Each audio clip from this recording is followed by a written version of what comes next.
최근 한 3일 동안 빠르게 오르고 있거든요. 네네네. 하지만 어디까지 오를 수 있을까에 대한 우려감도 상당 부분 있는 상황입니다. 지금의 반등이 출구의 트리거냐 네. 아니면 추매의 트리거냐. 이 가격 왔을 때 너 나갈래? 아니면 들어올래? 네. 이거잖아요. 그런데 저는 뭐 성격도 그렇지만 매도 먼저 받는다고 네. 앞에 출구를 먼저 말씀드렸던 이유는 네. 출구 쪽이 좀 더 가깝다. 파는 게 낫다. 네. 올해 늦가을까지는 반등할 거라고 봅니다. 그런데 이 반등할 때 계속해서 추격 매수해서 물타기 하는 리스크보다는 약간의 익절과 손절을 번갈아 가면서 줄이자. 줄이자라는 말씀을 드리고 왜 그렇게 해야 되냐라고 본다면 경기 침체가 내년 초반에 있을 가능성이 높다라고 보는 사람이니까 네. 다시 한번 지금에 싸지는 게 내년 초에는 더 싸질 수 있다. 지금 너무 싸 보이는데 네. 내년 초가 되면은 그때라도 팔 거리 될 수 있다는 거잖아요. 그때 오히려 더 큰 기회를 삼자. 물론 인플레이션 시대에 레이 달리오가 얘기하고 있죠. 현금은 쓰레기다고. 물론 어느 정도 녹아내리는 건 있습니다. 하지만 새로운 기회를 살 수 있었다라는 것에 좀 더 무게를 두고 있어서요. 현금 확보에 대한 전략, 그래갖고 출구를 모색할 때라는 말씀을 하반기에 좀 드리고 싶습니다. 근데 왜 그런 거예요? 네. 왜 경기 침체가 온다는 거예요? 네. 제가 생각하는 첫 번째, 인플레이션을 바라보는 역시 연준이에요. 네. 왜냐하면 중앙은행이라는 게 듀얼 먼데이트라 그래서 고용 안정과 물가 안정을 추구하잖아요. 근데 인플레이션의 그 흐름을 놓쳤죠. 네. 그렇기 때문에 곧바로 부작용이 있는 거고. 근데 제가 여기 세부 밑줄을 그어놨지만 연준의 일면의 변화들이 있어요. 연준이 정치적 행보를 보이고 있다. 연준의 정치적 행보. 네, 이거는 제가 여쭤볼게요. 그 중앙은행들 있잖아요. 네. 독립적인 기관이라고 믿고 싶죠? 네. 그런데 저도 그렇게 믿고 있었거든요. 네. 그런데 그게 아니다라는 것이 다시 한번 여지없이 나타났습니다. 왜냐하면 5월 말에 바이든과 파월의 회동이 있었어요. 긴급 회동. 네. 보통 대통령과 중앙은행이 만날 이유는 별로 없죠. 근데 긴급하게 만나는 게 뭘까? 잘은 모르겠으나 그 뒤로 연준이 바뀌었어요. 스탠스가. 그러면 무조건 입김이 들어간 것이죠. 기존에는 인플레이션을 공급 측면의 문제다라고 인식을 하고 있었어요. 그렇기 때문에 일시적이다라는 평가가 있었고, 물론 뒤에 가서 이실직고 했지만 이게 공급 측면이니까 공급만 정상화되면 이거 일시적일 거야. 그렇게 보고 있었죠. 그런데 최근 들어서 아니다.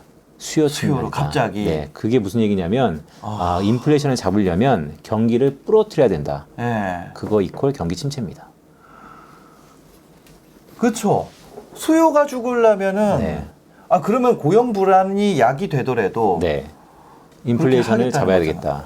근데 왜 그러냐면 지금 바이든 행정부의 올해 11월 달에 중간 선거를 앞두고 뒤에도 말씀드리겠지만 지지율이 역대 최악입니다. 이러면 바로 레임덕이에요. 그러니까 한 5, 6개월 정도 어간해서 바이든이 부른 거죠. 자, 파월 해결해. 그러니까 이제 파월이 그 전까지는 공급 측면의 이슈로 봤다가 이제는 코로나 이후에 많은 유동성으로 빠르게 올라가는 수요 때문에 인플레이션이 확대됐다. 갑자기 그렇게 말하는 거예요? 그렇게 이시직교하게 됐고 그러면서도 빠져날 구멍으로 성명서에서 어떤 얘기를 계속 하고 있냐면 외생 변수가 두 가지 있다. 우크라이나 압박하고 반도체 공급 병목 향상 이런 것들이 공급 측면인데 이거는 중앙은행이 할 수 있는 게 아니다. 그러니까 결국에는 이것은 정부가 해결해 줘라. 우리는 수요를 잡을게. 왜 인플레이션 하면 지금 여당의 지지율이 떨어지냐면 미국은 경제학적으로 말씀드리면 한 국가의 경제를 차지하는 소비 투자 순수추를 놓고 봤을 때 소비가 정확히 68%를 차지하고 있어요. 근데 그 소비는 대부분 세금을 제외한 가처분 소득이라는 건데 그 소비는 물가가 올라가면 줄어들기 마련입니다. 그러니까 유권자들이 기분 좋게 돈을 쓰는 게 아니고 내 돈이 날아가고 인플레이션 현상 더 나아가서 월급이 상대적으로 줄어드는 효과. 그런 것들이 이게 다 누구 탓이야? 바이든 탓이네. 정치권이 문제네. 정권 바꿔버리자. 지지율이 곤두박질 치고 있습니다.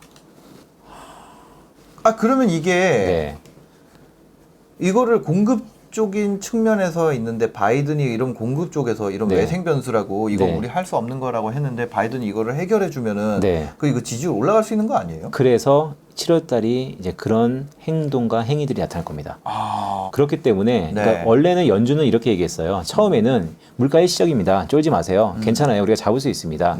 그런데 어느 순간 이게 생각해보니까 못 잡을 것 같아요. 저희가 늦었습니다. 금리 인상을 좀 빨리 했어야 되는데 그런데 최근 행보 다음에 어떤 얘기를 또 강력하게 하고 있냐면 이제는 정말로 못 잡을 것 같아요. 그러니까 수요를 좀 부러뜨리더라도 우리가 인플레이션 파이터로서 폴 볼커 아시죠? 그때 우리가 연준의 강한 긴축을 하겠습니다. 그래서 그게 시장이 지금 먹히고 있어요. 네. 강한 긴축 실제로 또 하고 있잖아요. 네, 맞습니다. 그러다 보니까 경기가 안 좋아서 주가도 강하게 반영하고 있고요. 네, 네. 근데 지금부터 이제 문제는 그런 공급 측면은 원래 중앙은행이 할 수 없고 정부가 할 수밖에 없는데 이제 바이든이 움직이기 시작하는 거예요. 보시면 이 공급 측면 해소를 위해서 외교적인 측면이 하나 있습니다. 네. 결국 연준이 계속 무슨 얘기하냐면 기대 인플레이션이 문제다. 기대 인플레이션은 어떤 방정식을 풀어야 되냐면 기대 인플레이션에 뭐가 영향을 많이 주냐? 헤드라인 CPI. 그럼 헤드라인 CPI는 뭐에 가장 영향을 받냐? 국제 유가. 아, CPI가 유가 영향을 받는구나. 네. 왜냐하면 비중도 크니까요. 예. 그래서 결국에는 중간에 헤드라인 CPI를 딱 빼면 기대 인플레이션은 유가만 잡으면 된다라는 공식이에요. 근데 유가를 중앙은행이 못 잡는다. 공급 측면의 문제고 또 우크라이나라는 큰 핵의 변화니까. 그래서 바이든 정부가 그걸 외교로 푸는 거예요. 7월 달에 7월 중순입니다. 바이든이 사우디의 빈살만을 만난다는 얘기가 있어요. 만나면 결국 뭘 원하냐? 사우디 증산해라. 그러니까 공급을 늘려라. 그러니까 수급적인 측면에서 외교적으로 푼다라는 게 첫 번째 기대감. 7월 달은 정말 중요한 게 이 국제 유가의 향방이 결정될 겁니다. 물론 미국 말대로 이렇게 쉽게 풀릴 사항은 아니에요. 이거 잘 안 될 것 같아요.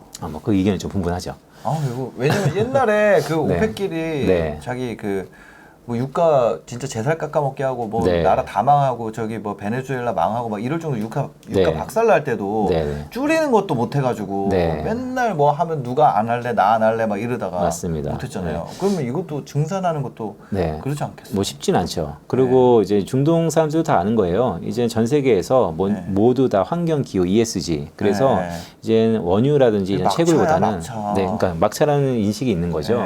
거기다가 지금 나토 회의에서 프랑스의 마크롱 대통령이 오늘자 기준으로 이런 얘기를 했죠. 가만 보니까 중동에서 아랍에미레이트랑 사우디랑 생산 능력이 없다. 이미 많은 생산을 거의 목에 차일 정도로 하고 있어서 이미 풀캡하다. 네, 풀캡하라서 여기서 더 압력을 넣고 뭘 한다 하더라도 쉽지 않다. 그래서 오늘 국제유가가 또 다시 반등했던 이유 중에 하나예요. 뭐 조금 또 오르더라고요. 어쨌든 이런 실타래가 엄청 엉켜 있는데 그것을 공급적인 측면으로 인식했다는 게 첫 번째 중요한 포인트고 그것을 연준이 아닌 정부가 하고 있다라는 게 이제 첫 번째 또 포인트고요. 두 번째는 바이든이 또 정책적으로 프레셔를 엄청 주고 있어요. 최근 유가가 오르면서 미국의 뭐 엑슨모빌부터 시작해서 많은 기업 정유사들이 돈을 많이 벌었어요. 그러니까 7개 정유사한테 편지를 보냈습니다. 너네 돈 많이 벌었지? 이거 세금 엄청 올릴 거야. 세금으로 뜯길래 아니면 증산할래. 그래서 압박을 가하고 있다는 거. 그러니까 이게 이전과는 좀 다른 행태인 것이죠. 거기다 더 나중에 가장 중요한 거 대중관세. 뒤에서 제가 차트를 좀 보여드리겠지만 이 대중관세가 꽤 높아졌어요. 미중 무역 분쟁 이후에. 그러니까 이게 관세를 높게 매기니까 당연히 물가가 높아졌잖아요. 그래서 이 부분을 좀 인하할 수 있다라는 게 가시화되고 있고 그게 7월 달에 이어질 가능성이 높아요. 자, 이것들은 중앙은행들이 할 수 없는 것들이에요. 그래서 이번 회동에서 서로 바이든과 파월이 얘기한 것 같아요. 바이든 입장에서 인플레이션 너무 높다. 내 지지율 이렇게 이거 서로 해결해 보자. 나는 공급적인 측면은 정부가 나서 해줄게. 사우디 만날 거고 정유사한테 압박 가하고 있고 대중관세까지도 내가 인하하겠어. 그러면 수요 측면에 너 반드시 잡아. 어떻게 잡아? 기본적으로 경기 꼬꾸라질 정도로 해더라도 잡아.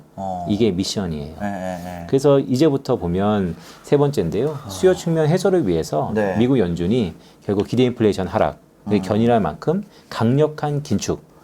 아니 근데 소비는 CSI 소비자 심리지수 그거는 겁나 꺾일 것 같아요. 왜냐면 사실 인플레이션으로 가처분 소득도 줄었지만 맞습니다.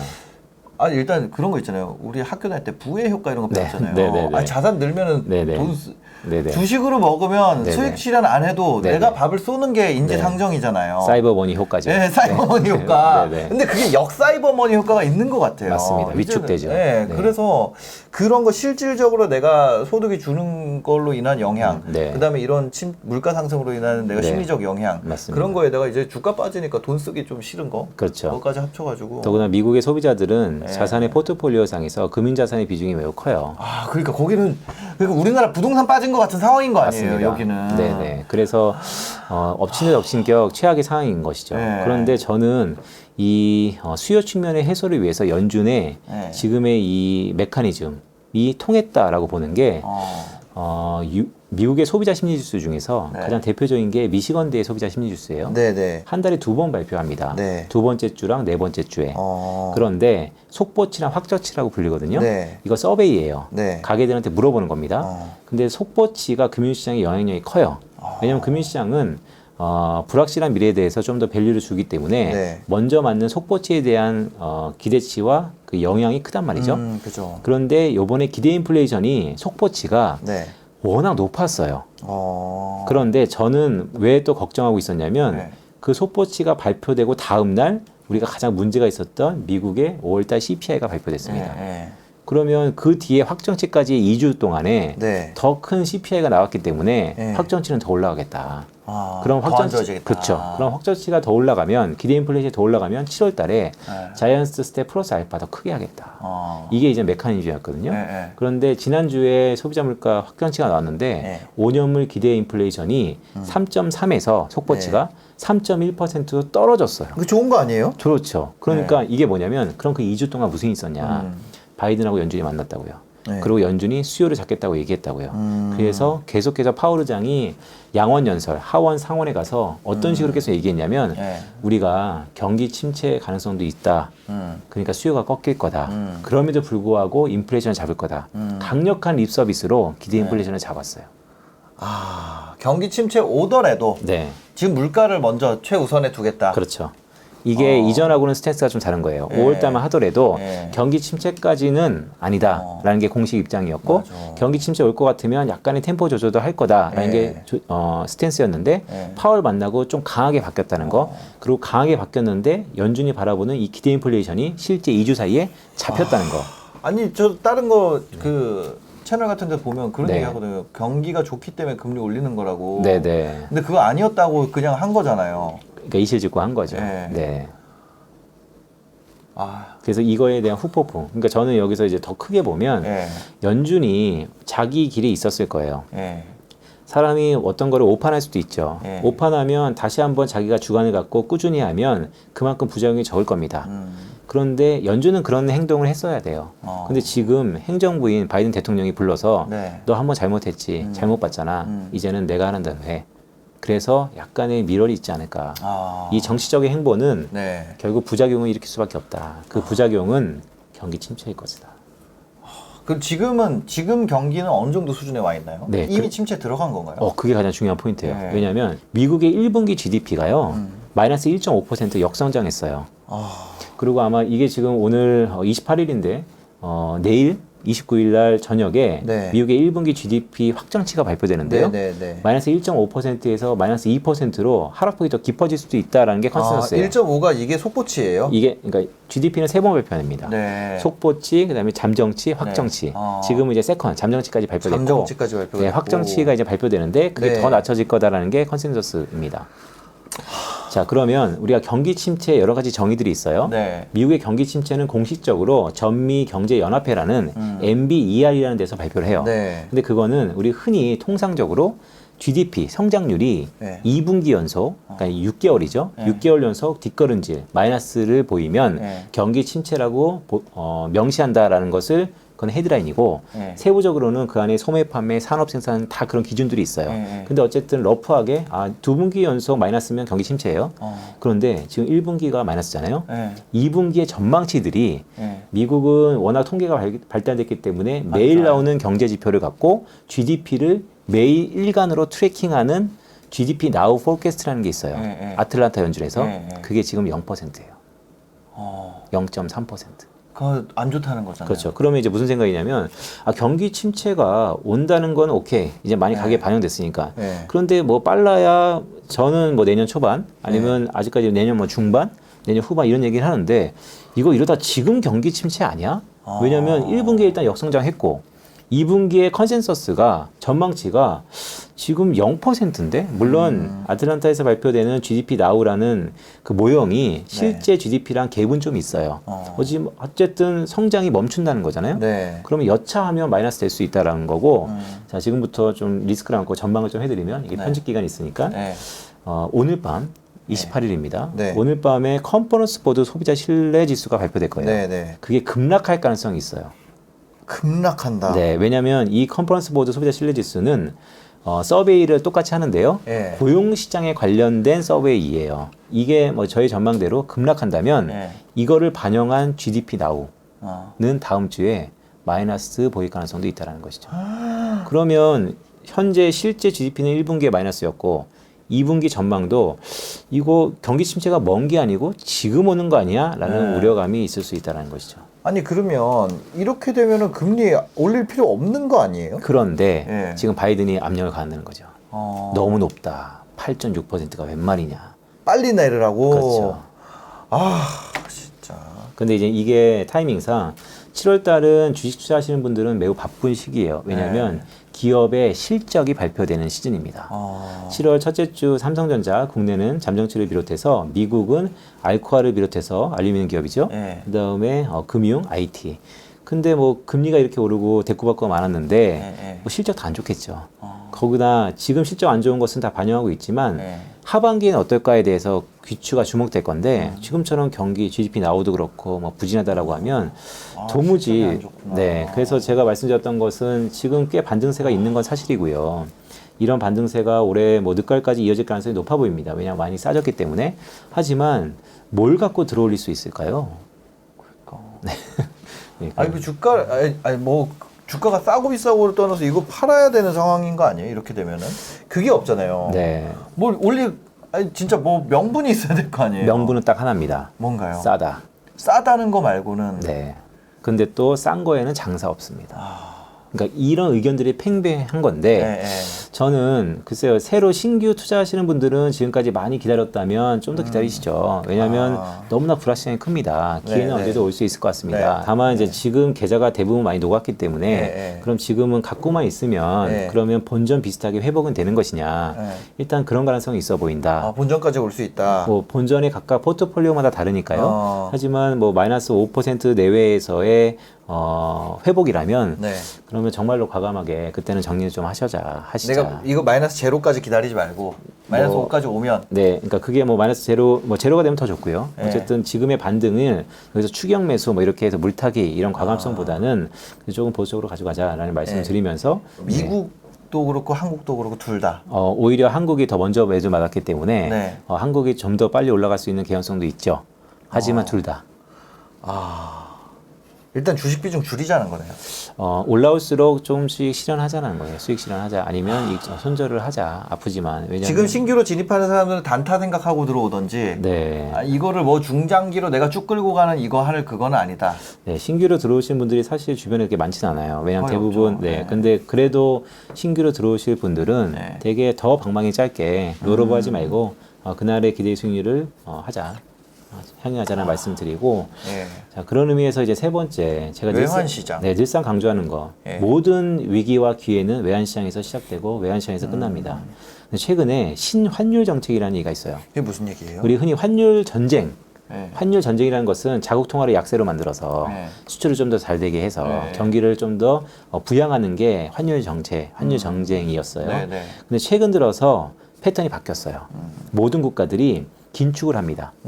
왜냐면 물가가 이렇게 높기 때문에 주요국들이 다 금리를 올리고 있죠. 일본과 중국을 제외하고. 근데 한국도 올리고 있죠. 빅스텝 가능성도 전 높다고 보는데 당장 7월에. 근데 이들의 경기가 어떠냐? 안 좋아요. 경기가 안 좋은데 울며 겨자 먹기로 비자발적으로 긴축을 하고 있습니다. 왜냐? 자국 통화를 약세로 만드니 약하니까 수입 물가가 더 비싸요. 유가도 비싼데 인플레 때문에. 그래서 이런 것들이 나타나고 있다. 기름 사오려고. 맞습니다. 지금 견 가격이 엄청나잖아요. 아니 이거 좀 뭐 이런 말씀 드리면 좀 그렇지만 중국 이런 데서 러시아 거 수입한다면서요. 인도에서 중국에서. 뭐 인도랑. 맞습니다. 그럼 걔네가 그거 러시아 거 좀 쓰면 네네. 그 사우디 거나 이런 거는 좀 덜 비싸지는 거 아니에요? 그래야 되는데 저는 지금의 작금의 이 현상들을 큰 판의 변화 라고 얘기하고 네. 이게 세계화의 종합 블록화 경제 재림이라는 말씀드렸잖아요. 네. 옛날처럼 인도와 중국에 쌓여 있던 이 수많은 원유들이 스프레드 아웃 되면서 펼쳐진다면 수급의 논리가 적용할 텐데 네. 그게 끊기는 듯한 모습이 있다. 알겠습니다. 네, 그래서 결국 이렇게 되면 취약거리들이 나타날 겁니다. 네. 취약거리라 하는 것은 금리가 이렇게 오르는데 장사 없는 것처럼 네. 부채가 많은 게 어디냐. 늘상 매크로 분석에서 나타나는 게 자, 부채가 어디가 많아졌을까? 가계 기업 정부 중에 네. 정부만은 일본, 가계 부채가 많아지는 한국, 기업이 많아지는 중국. 이렇게 다 이제 아픈 취약거리고 네. 또 신흥국들은 다 이렇게 주의보가 나타나는 것이죠. 거기에 자금이 빨려 나간다는 네. 겁니다. 네.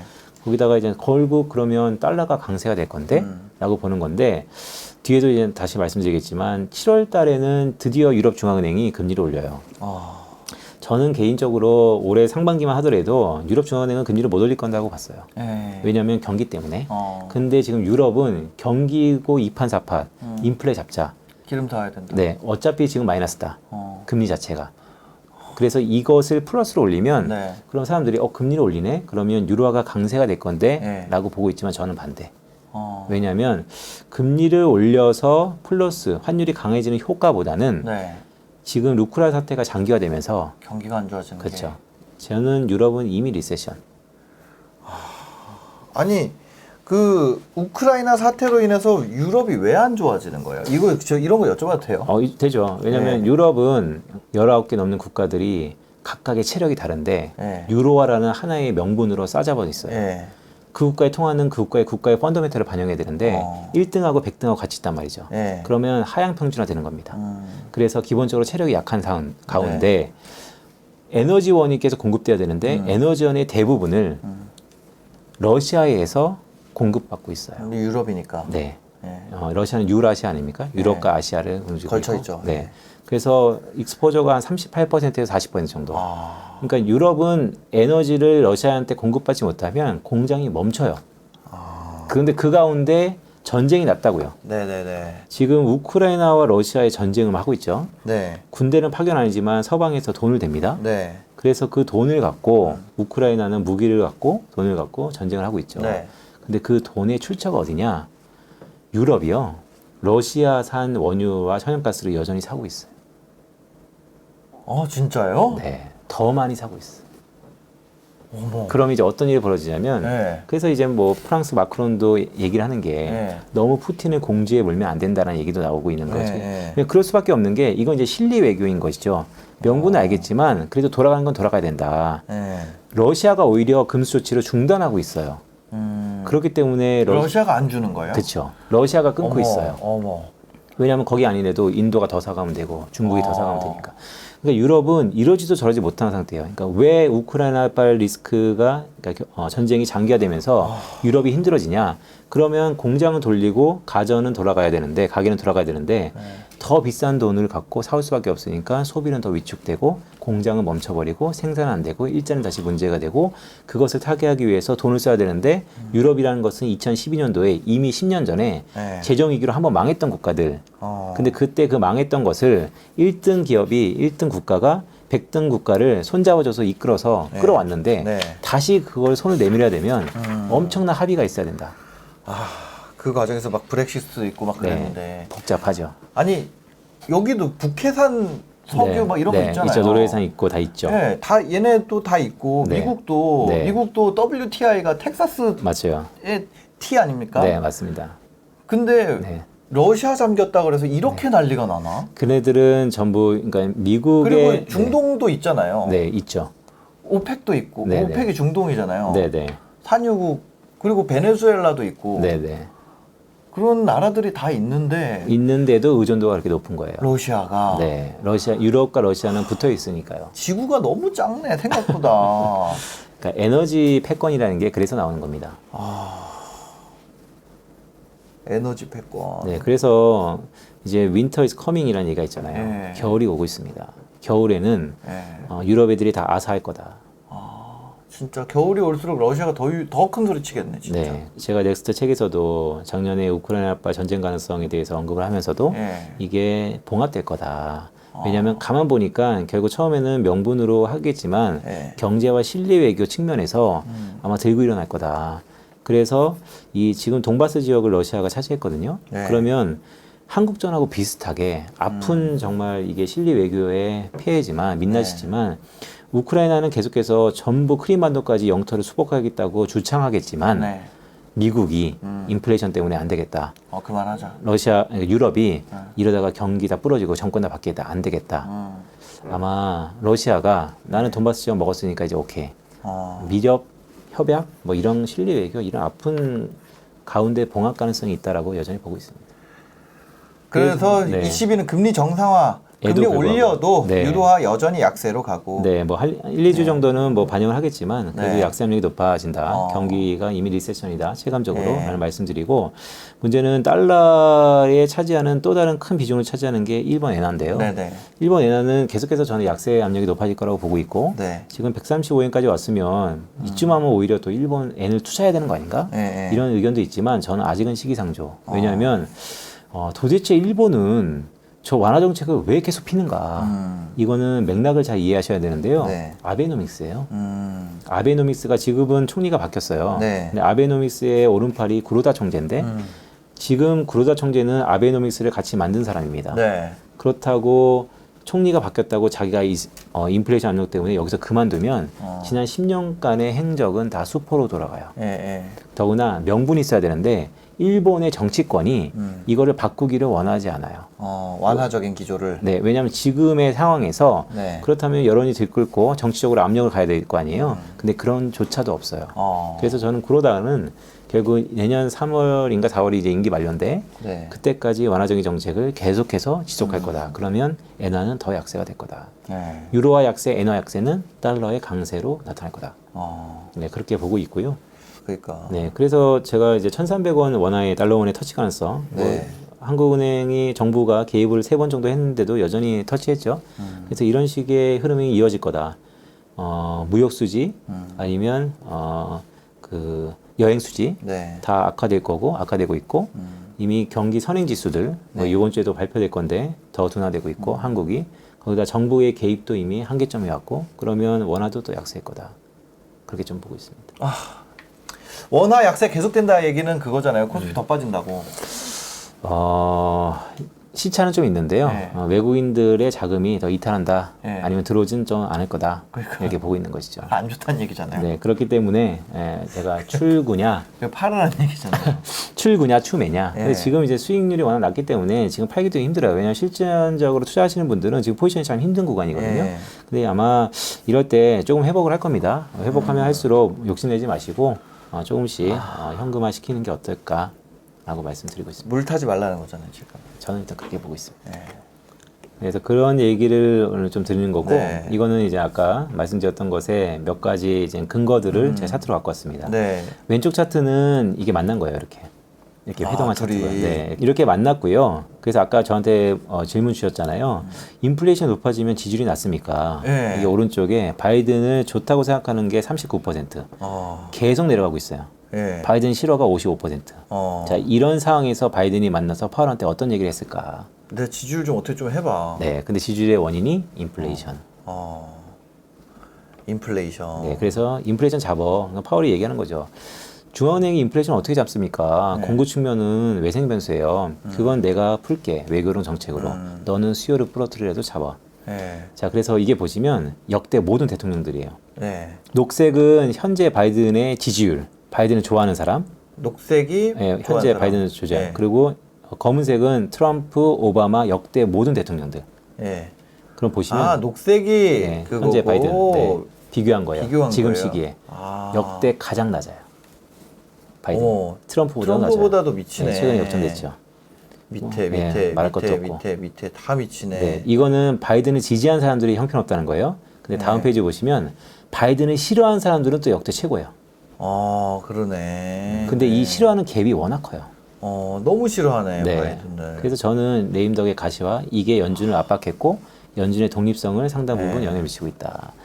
그리고 제가 이제 공급 사이드의 문제를 풀기 위해서 정부가 대중관세 인하한다 그랬잖아요. 네. 왼쪽 차트는 파란색을 보시면 미국이 대중 수입품 관세율이에요. 네. 트럼프 전쟁 전에는 3.8%의 관세율이 21%를 갔다가 합의해서 여전히 20% 수준, 19.3%. 관세가. 네, 6배나 예. 커졌어요. 예. 이 6배나 커졌는데 미국은 전체 수입품 중에서 이 관세 적용 수입품이 66%. 그러니까 6배나 가격이 올랐는데 그게 66%. 전부 10개 중에 6개 정도. 예. 그러니까 이게 인플레이션을 상승시키는 효과. 근데 이거를 다시 되돌린다는 겁니다. 네. 우리가 너무 그거 이쪽만 보고 있는 것 같은데 네. 이거는 사실 그 뭐라 그래야 될까요? 좋게 될 수도 있잖아요. 인플레이션을 잡는다면 예, 좋게 인플레이션도 네. 잡고 네네. 바이든도 지지율 회복도 하고 경기 네. 침체도 안 오고 너무 좋은 그런 거는 없어요? 그런 가능성은? 이거는 역시 제가 이제 주피디님 좀 오래 봤잖아요. 승부사죠. 왜냐면 아니 제가 승부한다는 게 왜냐면 아니라, 예. 이런 거죠. 이거는 미국의 계획대로 7월달에 됐을 경우. 예. 네. 미국이 계획대로 되면 네, 계획대로 예. 사우디 만나서 예. 그동안의 모든 이런 불협화음 다 차치하고 예. 우리가 남이가에서 전격적으로 유가가 빠르게 잡히고 빈살만. 네, 유가가 빠르게 잡히고 예. 더구나 서한을 보냈던 7개 정유사들이 네. 그래 우리가 생산해 줄게요 예. 라고 원하는 대로 움직이고 예. 관세 인하를 했는데 네. 이게 워킹 페이퍼 그러니까 사후 효과들에 대한 페이퍼는 미국의 헤드라인 CPI를 장기적으로 1%포인트 낮추는 효과. 그런데 시점이 중요해요. 당장 네. 낮추느냐 6개월 뒤에 낮추느냐. 근데 이것도 드라마틱하게 낮춰지고 이 모든 것들이 한다 하더라도 네. 공급 측면에서만 해결해요. 역시 수요 측면에서도 효과가 네. 있어야 되는데 그러려면 근데 아까 전에 네. 소비자 심리 지수 엄청 깰 거라 그랬잖아요. 오늘 밤에 발표나는 거. 그렇죠. 예. 네. 그러면 그게 수요 측면에서도 약간 주춤하고. 그렇죠. 그런데도 공급도 해결하고. 네. 근데 더 주춤해야 된다는 것이죠. 네. 그러니까 나 그렇게 됐으면 좋겠어. 빈센트님이 틀렸으면 좋겠어. 네. 저도 제가 틀리길 바랍니다.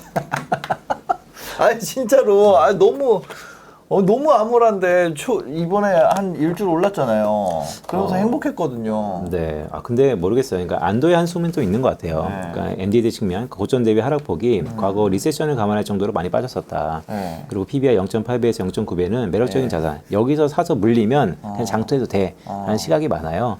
근데 저도 계속해서 말씀드렸던 것처럼 물려도 지금부터 장투야. 지금부터 가을까지는 올라가겠지만 네. 거기서 계속해서 현금을 확보한다는 인식을 갖고 들어가지 네. 더 추미하고 여기서 더 늘려서 뭐 하지 말자. 더 늘리진 말자. 네. 이거 가지고 승부 보고 이거 가지고 못 벌면 주식하지 마. 맞습니다. 네. 네, 그렇게 하는 거고요. 지금 들어가 있는 거 가지고 승부 보고 네. 지금 들어가 있는 거 가지고 못 벌면 당분간 주식하지 마라. 네, 그렇게 말씀하셨습니다. 네. 네, 주피디님. 주식. 네, 그러니까 이거 가지고 벌면 다행이고. 네. 네, 이게 보시면 앞에 말씀드렸던 것처럼 이 차트는요. 네. 소비자 물가 지수 파란색 이게 면허 높죠. 그다음에 소비자 신뢰 지수의 기대 인플레이션이에요. 네. 그러니까 연준이 얘기하는 게 기대 인플레이션이 문제입니다. 네. 우리는 기대 인플레이션을 잡을 거예요. 네. 이게 완전히 말씀 주셨던 것처럼 잡히면 네. 그때 연준이 금리를 좀 덜 올릴 수도 있어요. 그러니까 이거 꺾였다는 뉴스도 봤었거든요. 네, 그러니까 이게 아까 제가 말씀드렸던 네, 꺾이는 건데 네. 문제는 이거는 장기 시기열이고 똑같이 네, 가죠. 네, 네. 최근에 2002년치를 보면 이렇게 지금 벌어져 있는데 문제는 이 소비자 물가는 결국 국제유가, 네. 이 국제유가 영향을 받는다. 근데 국제유가가 최근에 이렇게 내려가고 좀 있다. 꺾였잖아요. 그래서 사우디 만나서 이렇게 내려갈 거냐, 네. 아니면 사우디 회담 실패해서 다시 올라갈 거냐, 그 기로에 서 있다. 그러니까 모든 그 기승전 유가네요. 지금 일단 그렇죠. 그래서 7월 달에 최대 관전 포인트는 오랜만에 7월 달은 국제 유가의 향방이 결정되는 달이다. 그래서 그런 부분이 이제 연말에 정책금리 현재 175bp 올린다는 거예요. 네. 6월 달 점도표 기준으로 6월 달에 75bp 올렸는데 7월 달에도 자이언트 스텝, 네. 9월 달에 빅 스텝, 네. 11월, 12월 달에는 베이비 스텝으로 가든지 아니면 11월까지 빅 스텝을 12월에 쉬든지 네. 이게 현재의 컨센서스입니다. 근데 이렇게 될지는 한번 보자고요. 7호, 50, 25, 25. 네, 이렇게 시장이 원하는 거고. 네. 근데 여기서 말씀 주셨던 것처럼 기대 인플레이션이 7월이나 8월이나 9월 달에 빨리 내려간다라고 네. 하면 이때 아마 한번 쉴 수도 있고 아니면 이때 9월 달에 25bp로 할 수도 있고 7월부터 50bp만 하면 너무 좋겠다. 뭐 그럴 수도 있고요. 생각보다 빨리 7월 달에 사우디가 제빡 터뜨려서 네. 근데 이제 그럼에도 불구하고 워낙 기대 인플레이션 수준이 높기 때문에 네. 물가가 8% 이상이잖아요. 이게 그 심리도 바뀌어야 되니까 팩터는 공급 쪽에서 네. 뭐 어떻게 해가지고 뭐 사우디랑 사인하고 도장 찍고 할 텐데 그게 네. 심리까지 반영되는 데에도 시차도 있을 거고요. 시차가 있고 맞습니다. 네. 그런 걸 감안한다면 일단 7월은 75는 그냥 어쩔 수 없이 할 것 같아요. 근데 이미 시장이 컨센서스로 반영을 하고 있어요. 네. 네, 그렇기 때문에 아마 제가 지난번에도 말씀드렸지만 이번 6월 FOMC는 6월이라고 말하고 9월이라고 읽는다. 그러니까 결국 6월, 7월은 컨센서스고 네. 이제는 상수고 9월 달에 어떻게 될 거냐가 좀 중요하고 7월과 9월 사이에 8월에 빅 이벤트가 있습니다. 네. 잭슨홀 미팅. 이번에 잭슨홀 미팅은 아마 역사에 남을 미팅일 수도 있어요. 다음번에 와서 좀 더 자세히 말씀드리겠지만 그래서 네. 그런 부분에 대해서 좀 주목할 필요가 있다. 나중에 우리 아들 네. 할 때 네네. 그런 거 얘기하지. 폴 벌커 얘기하는 것처럼 아, 네. 파월이 네, 옛날에 이런 때 있었다. 네. 너 자이언트 스텝이라고 들어봤니? 아니 근데 지금 네네. 7월에 75bp 오르면 저 어떻게 될지 알 것 같아요. 시장이. 어떻게 될 것 같아요? 75bp 오르잖아요. 딱 하잖아요. 그럼 그날에 오른 다음에 그 다음 날에 내리 꽂을 것 같아요. 아, 그런 영향도 있었죠. 요즘에 왜냐면 계속 그랬잖아. 네, 왜냐면 처음에 딱 올리면 아, 그래. 100bp는 아니었네. 네. 라고 안도를 했다가 뭐야, 금리가 올랐잖아. 네. 라고 해서 흘러내리는 게 반복되는 패턴이죠. 지금 계속 그러고 있어가지고. 맞습니다. 그래서 이 차트는 이번에 공교롭게 이번 주에 PC 물가지표가 나오거든요. 네. 제가 계속해서 말씀드리는 거예요. 이 차트는 여전히 중요합니다. 왜냐하면 장기 추세선이에요. 네. 50년 동안의 장기 추세선입니다. 가로축은 핵심 PCE 물가, 네네. 그러니까 석유랑 농산물을 제외한 네. 세로축은 국채 금리. 네. 물가랑 금리는 코릴레이션 상관관계가 매우 높습니다. 네. 정의 상관관계. 그죠. 이 정도 물가 수준이면 과거 금리가 8% 정도는 됐어야 돼요. 10% 가까이 됐어야 네. 돼요. 근데 지금 많이 올라봤자 3%인 것이죠. 네. 그러면 금융시장은 뭘 반영하고 있는 거냐? 물가가 내려올 거다라는 것을 여전히 반영하고 있다. 네. 그런데 지난 5월 CPI 발표되고 왜 이렇게 화들짝 놀랐냐? 아니네. 올라가는 거였네. 아, 이렇게. 네. 그럼 금리가 이렇게 될 수 있다. 그렇죠. 네, 그런 우려감이 이게 아마 반복될 겁니다. 그래서 이게 잡히는 거가 좀 중요해 보이고요. 네. 근데 연준은 모두에 말씀드렸던 것처럼 이거를 이제 나는 수요를 꺾어서 네. 그렇게 만들겠다라고 보고 있는 것입니다. 그래서 긴축을 강화해서 실물 경기를 꺾어가지고 네. 아주 그냥 너네 돈 쓸 생각도 하지 마라. 일단은 공포 분위기를 좀 저장한다라는 네. 것이죠. 그렇기 때문에 모든 월가의 이코노미스트들이 경기 침체가 좀 불가피하다. 그래서 해외 IB들의 하반기 전망에 전부 경기 침체가 들어갔어요. 그 기간이 뭐 4분기냐 6분기냐 그 차이만 있을 뿐입니다. 네. 아, 경기 침체를 모두 다 예상하고 있는데 거기서 주식 투자를 한다는 거는 진짜 너무 위험한 거죠. 썰물이 들어오고 있는데 나 아직도 뻘밭에서 조개 줍는 거잖아요. 네, 그렇게 주피디님이 말씀하셨습니다. 아니 진짜로 네, 경기 침체 진짜 와요? 저는 경기 침체가 온다고 보는 사람 중에 하나인데요. 그러니까요. 네, 이제부터 좀 중요한 것은 경기 침체의 폭가 기간일 것 같아요. 네. 네, 근데 아이러니하게 경기 침체는 왜 오냐라고 저한테 물어보신다면 네. 저는 금리를 이렇게 성급하게 올리는 거 물론 올릴 수밖에 없는 상황이지만 네. 그럼 경기 침체는 어떻게 방어할 수 있는데 지금 올렸던 금리가 결자이자 할 겁니다. 연준의 통화정책 정상화의 끝자락은 네. 항상 경기 침체였다는 게 과거 교훈이에요. 네. 그렇습니다. 그래서 이 차트는 아까 말씀드렸던 것처럼 1분기에 이미 마이너스 성장이고 2분기엔 어떨 거냐. 네. 이게 시카고 연은에서요. 금융 환경 지수라는 게 있어요. 이게 연준이 완화적으로 하냐 아니면 긴축을 하냐에 따라서 다릅니다. 네. 그거랑 파란색은 이게 경제 데이터인데요. 네. 미국의 ISM 제조업 지수라고 해서 미국의 서베이 지표 중에서 경기를 가장 잘 트래킹하는 지수예요. 네. 네. 이게 보시면 거의 상관관계가 제가 이거를 역축으로 그린 거거든요. 네. 내려가면 올라가는 건데 네. 똑같습니다. 그러네요. 완전 그런데 똑같이 생겼네. 맞습니다. 근데 최근에 긴축을 계속 하고 있죠. 자이언트 스탠모드. 네. 그러면 ISM 제조업 지수가 기준선 밑으로 내려오는 수축 국면. 아, 이 ISM 제조업 지수의 수축 국면은 과거 코로나 때, 네. 금융위기 때 전부 다 경기 침체였다. 그러네. 경기 침체네. 네. 그래서 보시면 왼쪽 차트는 네. 월스트리트저널에서 서베이를 돌렸죠. 빠르게. 자, 경기 침체가 확률이 어떠냐. 네. 최근에 가파르게 오르고 있습니다. 44%. 아니 그럼 이거 막 실업률을 증가하고 무슨 그런 상황 된다는 거 아니에요? 그렇죠. 네, 그럴 그죠? 가능성이 있다라는 것이죠. 네, 그래서 연준은 정책 위반자이기 때문에 이거를 네. 컨트롤 잘 할 수 있다라고 끝없이 얘기를 할 겁니다. 네. 왜냐면 그렇게 해야지 또 그럴 의무가 있고요. 네. 하지만 우리는 연준 말대로 다 되는 건 아니잖아요. 연준 말대로 됐으면 인플레이션이 이미 잡혔겠죠. 그럴까요? 그래서 이미 좀 객관적으로 시장을 보기 시작했다라는 것이고 네. 오른쪽 차트에 보시면 이게 아까 계속 말씀드렸던 미국의 아틀란타 연준의 GDP 나옵니다. 네. 네, 주황색이죠. 최근 0 이로 갔다는 거고 이 파란색은 뭐냐면 네. 시티그룹에서 매크로 서프라이즈 인덱스라고 해서 경제 지표가 발표되기 전에 다 컨센서스 예상치가 있잖아요. 네. 예상치만큼 실적치가 나왔느냐 아니면 못 나왔느냐 이게 내려간다는 것은 예상만큼 못 나왔다는 거예요. 네네. 그만큼 기대에 미치지 못했다. 경기가 안 좋다. 근데 이게 아틀란타 연준의 GDP 나우랑 거의 또 상관관계가 같거든요. 네네. 최근에 이렇게 곤두박질 치고 있다. 이것도 또 경기 침체 확률의 급등의 원인 네. 중에 하나다.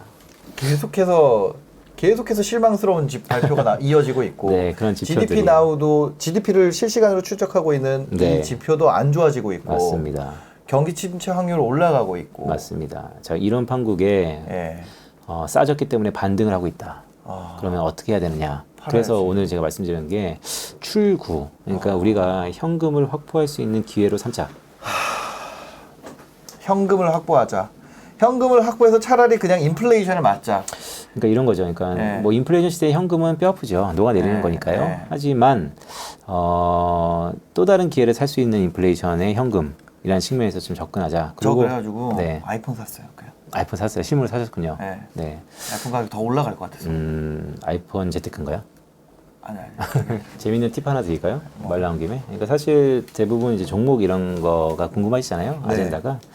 자, 제가 유럽 얘기하다가 네. 유럽의 그 경기 침체 가능성을 언급하면서 예. 에너지 자립도가 지금 수면 위로 올랐어요. 예. 예. 근데 유럽 정상들이 예. 에너지 자립도는 사실 아이들 이상이에요. 예. 현실은 여전히 굴뚝산업, 그죠. 화석연료 떼어야 돼요. 예. 그래서 그런 쪽으로 더 넓히고 있습니다. 그 원전 또 짓는다고 네. 하고. 뭐 그러면 이제 무슨 일이 벌어지냐면 유럽이 다시 공기가 탁해질 거예요. 어. 지금 미국의 경기 침체에서 예. 이런 컨센서스가 형성되고 있어요. 먹고 살기도 힘든데 무슨 비싼 가전이야. 안 팔릴 거야. 근데 저는 유럽의 공기청정기는 잘 팔릴 것 같아요. 유럽 공기청정기 이거 위닉스가 하나? 화석연료 때문에 이런 날씨나 아니면 환경이 안 좋아져도 공기청정기 안 쓸 수 있겠지만 저는 이전보다는 훨씬 더 그쪽에서는 또 다시 변화가 일어날 거다. 네. 그렇게 보고 있습니다. 네. 비자발적 긴축 이거 네. 뭔가요? 아까 말씀드렸던 것처럼 신환율 정책 중에서 네. 긴축은 경기가 좋을 때 하는 건데 지금 물가 때문에 억지로 금리를 올릴 수밖에 없는 네. 그런 국가들이 신흥국들이 있다. 보시면 이 왼쪽에 투명한 것들이 연준이 3월 달에 금리를 올린 다음에 네. 각 국가들의 환율 변동이에요. 보시면 재밌는 게 러시아가 이렇게 환율이 강세입니다. 네. 네, 예, 아이러니한 거죠. 그러니까 러시아 돈으로 결제하라고 막 그런다면서요, 맞습니다. 러시아가. 네. 그리고 대부분 국가들은 다 환율이 약해요. 예. 보통 이렇게 환율이 약하면 예. 환율을 잡기 위해서도 금리를 올린다. 그래서 대부분 지난 연준이 금리를 올린 다음에 250bp, 300bp, 한국도 뭐 50bp나 올렸고요. 네. 멕시코, 많이 올린 나라 많네. 네. 오히려 러시아는 금리를 네. 낮추고 있습니다. 이제 네. 안정적으로. 그러니까 도대체 위너는 어디냐에 대한 얘기가 있는 거고 이 음영으로 칠한 건 뭐냐면요. 네. 이렇게 환율이 약하고 금리가 올랐으면 네. 결국 무슨 문제가 있었냐? 이 물가 상승률을 보면 전부 다 2% 이상이었기 때문에 이런 현상이 벌어지는 거고요.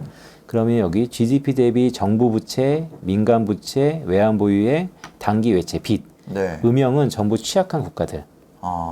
그래서 이게 많으면 많을수록 말씀드렸던 것처럼 국가별 투자를 하시는 분들, 국가별 네. ETF 이런 거 많이 하시잖아요. 이런 국가들은 매력도가 좀 떨어지는 것이죠. 사우디 좋네요, 사우디 아주. 일단은 그렇죠. 물가 상승률도 2%대로 네, 아주 안정적이고, 네, 예, 환율 변동도 안정적이고, 네, 네. 한국은 보면은 민간 부채 너무 높고, 네, 기업하고 단기 가계 부채. 부채가 높죠. 네. 그렇네요. 네. 이게 제가 이제 그 자료시에 올라가 있으니까 네. 혹시 하나의 그냥 서브 자료로서 이런 국가들이 지금 물가 상승이 높아서 이렇게 금리를 올리고 있는데 환율이 이거 약하구나. 뭐예요? 말려는 뭐예요? 말레이시아입니다. 네, 인니는 인도네시아입니다. 네, 인니. 네. 유로와 엔 약세. 네, 그래서 모두에 말씀드렸던 것처럼 네. 이 에너지 크라이시스, 에너지 자립도가 유럽을 경기적인 측면에서 네. 아마 큰 크라이시스, 위기를 리세션을 잡아낼 네. 것이다. 그게 유로화 약세인 것이고요. 이 아베와 구로다의 악수, 네. 결국 아베의 아베노믹스의 마침표를 찍기 위해서 구로다는 계속해서 완화 정책을 펼칠 가능성이 있다. 네. 이렇게 말씀드리는 것이고요. 그래서 원화 이게 약세. 원화 약세의 3 요인들. 네. 자, 무역 수지는 계속 적자입니다. 네. 오히려 적자폭이 더 커질 수도 있고요. 네. 선행 지수는 이미 피크아웃 되고 있고요. 어, 동행 지수까지도 뭐 피크아웃 되고 있고, 이제 순환 변동치. 피크아웃 되고 있는 네. 거죠. 그리고 이거는 날라온 환율인데요. 네. 요때 동그라미 때 정부가 개입했어요. 근데 결국 개입의 효과는 며칠 안 갔습니다. 원화는 더 약세로 간다. 일단 지금 1,300원인데 1,300원에서 이거보다 더 약세로 간다. 1,300원에서 소폭 내려왔는데요. 네. 다시 한번 약세 압력이 좀 있을 것 같습니다. 네. 여기서 더 약세 갈 때가 있어요? 있죠. 네. 왜냐하면 제가 바라보는 이 요인들이 바뀌었냐. 네. 딱 하나 원화가 다시 되돌림이 있었다는 것은 이게 다 반영됐다라는 것인데 네. 글쎄요. 그거는 한번 지켜보시죠. 아 너무해 진짜. 이렇게 좋은 소식을 하나도 안 가져오실 수가 있어요. 그러면 7월 달에 일어나는 이벤트들에 대해서 간략하게 그냥 요점만 한번 보자 네. 라고 해서 이제 달력을 갖고 왔는데요. 네. 7월 7일 날 네. 이때 6월 FOMC 의사록이 발표됩니다. 네. 새벽에. 아무래도 요번에는 자이언트 스텝을 했는데 네. 그 전까지만 하더라도 빅 스텝 한다 그랬잖아요. 네. 그러니까 이게 도대체 왜 그렇게 됐는지 의사록을 아마 까봐야 되겠는데 네. 시장에는 긍정적이진 않을 것 같아요. 의사록에서 막 그런 얘기 있으면 좋겠다. 야 우리 이번에 좀 너무한 거 아니냐? 다음번에 좀 살살할까 하면. 네, 뭐 그럴 수도 있죠. 네, 근데 아마 경기 침체에 대한 우려들이 좀 가셔야 될 것 같다라는 생각이 있고요. 이때 삼성전자 2분기 실적 가이던스가 있습니다. 벌써 영업이익이 네. 15조 원 정도가 컨센서스예요. 네. 그러니까 뭐 나쁘지 않다라고 볼 수는 있겠는데 문제는 이후에 대해서 반도체 네. 업황에 대한 불안감이 있을 거고요. 네. 자, 세 번째는 이제 일요일 날 일본에 선거가 있는데요. 선거. 이 선거가 말씀드렸던 것처럼 아니 아베노믹스 이렇게 계속해서 구로다 통제가 완화적인 정책을 펴서 네. 일본도 이제 물가가 너무 높다. 그래서 정치권에 뭔가 변화가 일으킨다라고 해서 지금의 여당인 자민당이 실각한다면 네. BOJ에 큰 변화가 있을 수 있을 텐데 아마 변화가 거의 없다. 없을 것 같다. 일본은 거의 정치가 굉장히 굳어져 있다 그러더라고요. 그러니까 이제 논에 관심이 없어지는 것이죠. 네, 그렇게 되는 거고요. 디폴트 옵션식. 네, 이거는 퇴직연금 시장에서의 디폴트 옵션이라 그래서 이제는 IRP를 해서 기본적으로 좀 더 수익률을 제고할 수 있는 사전 임의 제도라 그래서 이게 사실 퇴직연금 시장에서 큰 변화예요. 네. 근데 지금 자산 시장도 안 좋고 네. 리스크 프리라고 할 수 있는 금리, 예금금리도 높아져서 네. 생각보다 큰 여파는 없을 것 같습니다. 이거 하지만. 해가지고 더 들어온 물리는 사람만 늘어나지 뭐. 그렇죠. 근데 일단은 이게 저희 뭐 도미머리도 그렇지만 많은 기관들이 네. 올해 가장 큰 제도 변화 중에 하나다라고 사전에 저희가 눈독 드렸었어요. 네, 네. 왜냐하면 퇴직연금이라는 큰 얼개가 변하는 것이니까요. 하는 금통이. 네, 13일날 있습니다. 우리나라 금통이 빅스텝 빅스텝 하나요, 진짜? 저는 이거 글쎄 빅스텝 제가 한다 그러더라고. 막. 네, 연초부터 계속해서 하는도 템포 바스켓 보조를 맞추려고 이미 미국과의 금리차 역전은 기정사실화돼 있기 때문에 빅스텝을 해도 역전이에요. 왜냐하면 75bp 올린다면. 네. 그래서 빅스텝을 아마 하는 게 컨센서스로 되고 있다라는 말씀을 드리는 거고 네. 자, 세 번째 주는 역시 20일과 21일 말씀드렸던 것처럼 BOJ 계속해서 완화적인 기조 네. 7월달 21일 날이 드디어 ECB가 금리를 인상하면서 네. 마이너스 금리를 플러스 그러니까 0으로 만들 건데 그러면서 이제 물가 전망을 되게 높이겠죠. 네. 하루 이틀은 유로화가 다시 한번 강세가 될 수 있겠지만 저는 여기서 컨빅션 콜 그래도 유로화는 좀 약세 압력이 높아질 것 같습니다. 라고 하면서 그 다음 주에 대망의 결전의 FOMC. 7월 FOMC 빅스텝이냐 자이언트 스텝이냐 스텝이냐. 네, 보면 제가 아마 그 전에 한번 나와서 또 이제 FOMC 프리뷰를 뭐 할 건데 말씀드렸던 것처럼 빅스텝으로 만약에 회귀한다면 네. 엄청 긍정적일 수 있고요. 빅스텝으로 하면은 네. 한 며칠 올라, 한 일주일짜리.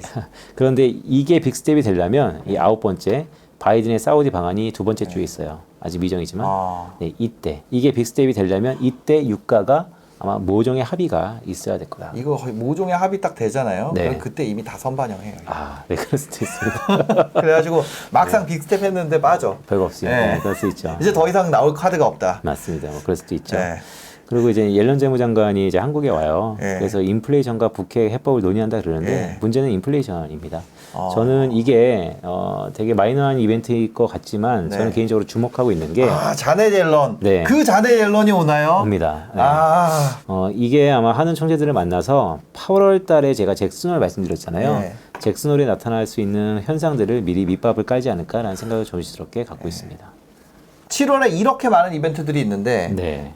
7월 중간에 점검할 수 있는 기회가 있습니다. 여러분들 지금 옆에 있는 저희 빈센트 이코노미스트 분을 직접 만날 수 있는 기회가 또 있다고. 예. 그러니까 제가 그 신사임당 채널의 힘을 빌어서 네. 얼굴이 이제 많이 알려졌다는 자신감을 얻고 네, 사실 리오프닝이 됐잖아요. 네네네. 그래서 이제 아마 오프라인 강의를 아마 네네. 그래서 7월 16일이 토요일입니다. 7월 16일 토요일에요. 그 다음 주, 그 다다음 주에 FOMC가 있고 22 통화정책회의가 있는 그 전주입니다. 7월 16일 오전 11시부터 오후 3시까지 그 사이다 경제와 함께 네. 오프라인 강연회를 한다고 하니까요. 관심 있으신 분들 또 참여해 주시면 좋겠습니다.